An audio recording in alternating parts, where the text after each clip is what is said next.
Momentum and rotation review 8. Based on the figure, determine T1 alpha, T2, and M2. So let's see what we have here. Looks like we have two masses connected with a rope, and we have a pulley that doesn't have zero mass, and we assume that the rope goes around here without slipping, so that's going to cause this pulley to rotate. We see that the tabletop has some friction, and we've got a mass there that's sliding at an acceleration of 3 meters per second squared, which means actually this M2 will also be accelerating at that rate. Well, let's just follow our nose here. Why don't we draw a free body diagram of M1? Let me put a dot there, and we're going to have M times G, which is 10 times 10, so 100 newtons. We've got T1 pulling this way. There's going to be a normal force that's acting up this way, and because there are no other up and down forces, won't this normal force also be numerically equal to 100? And we have friction that is going to oppose the motion. Friction is equal to mu sub k times the normal force. Well, if the coefficient of friction is 0.1, then we have 10 newtons of friction acting in that direction. So what's the net force here? The ups and the downs cancel. So I'm seeing T1 minus 10 is going to equal the mass, which is 10, multiplied, hey, the acceleration is given as 3. I think T1 is going to be 40 newtons. Okay, not bad. We got that. What about alpha? Alpha is related to the acceleration of this system. Isn't there a bridge equation that goes like this? A is equal to R times alpha. So that means that alpha is A divided by the radius of this wheel.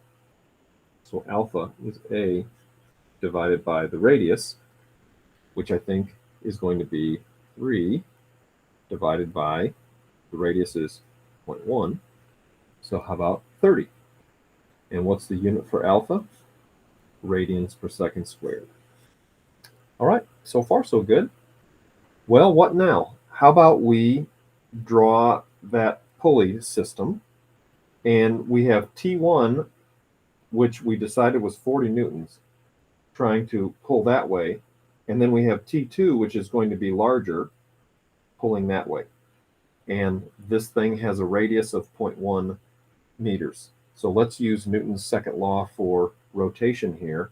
Wouldn't it be T2 times the radius, take away T1, which is 40, times the radius, and that should equal what? That should equal the moment of inertia, I, times alpha.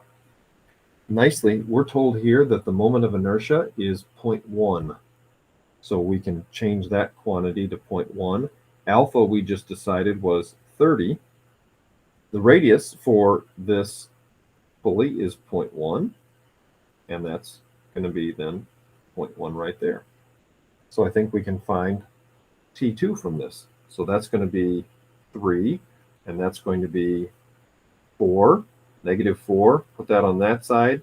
That'll be positive 7 multiplied by 10, I think 70. There we go. Last thing then, we need to figure out what M2 is. Let's draw a free body diagram of M2. Can I scratch it in right over here? M2 has T2 trying to hold it back, unsuccessfully, but, and then we have M2 multiplied by G. Well, G is 10. Newton's second law on that is going to be this. 10 times M2 minus 70 should equal M2 times M2's acceleration. Well, the acceleration was given in the original problem. There it is, way at the top of the screen, 3. The acceleration of this whole system is 3. All right, we got one equation. There's only one unknown in there. So let's see what this gives us. If we put the 70 on that side, and if we put the 3M on that side, I'm thinking that M2 is going to be 10 kilograms.